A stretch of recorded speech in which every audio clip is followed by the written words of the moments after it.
جب مومن پر ہیبت الہی جم جاتی ہے تو اس کی عبادت و اطاعت کو دوام ہوتا ہے۔ اگر نماز باجماعت کا حکم نہ ہوتا تو میں مرنے سے پہلے اپنے دروازے سے کبھی باہر نہ نکلتا۔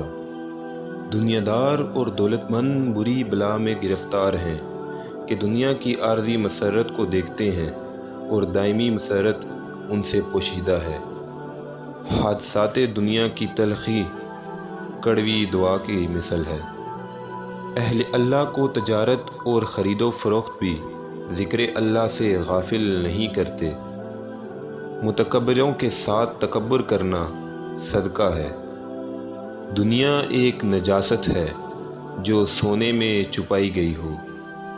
علم عطا کیا جاتا ہے نیکوں کو اور بدبخت اس سے محروم رکھے جاتے ہیں۔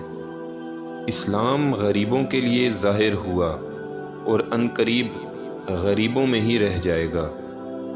علماء بے عمل پارس پتھر کی مثل ہیں جو دوسروں کو سونا بناتا ہے اور خود پتھر کا پتھر ہی رہ جاتا ہے۔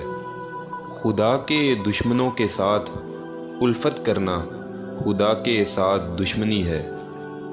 دل آنکھ کا تابع ہے۔ آنکھ کے بگڑنے کے بعد دل کی حفاظت مشکل ہے اور دل کے بگڑ جانے کے بعد شرمگاہ کی حفاظت مشکل تر ہے۔ جس نے دولت مند کی تواضع اس کی دولت مندی کے سبب کی، اس نے 2 حصہ دین برباد کر ڈالا۔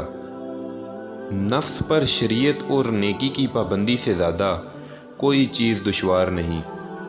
کفر کے بعد سب سے بڑا گناہ دل آزاری ہے، خواہ وہ مومن کی ہو یا کافر کی۔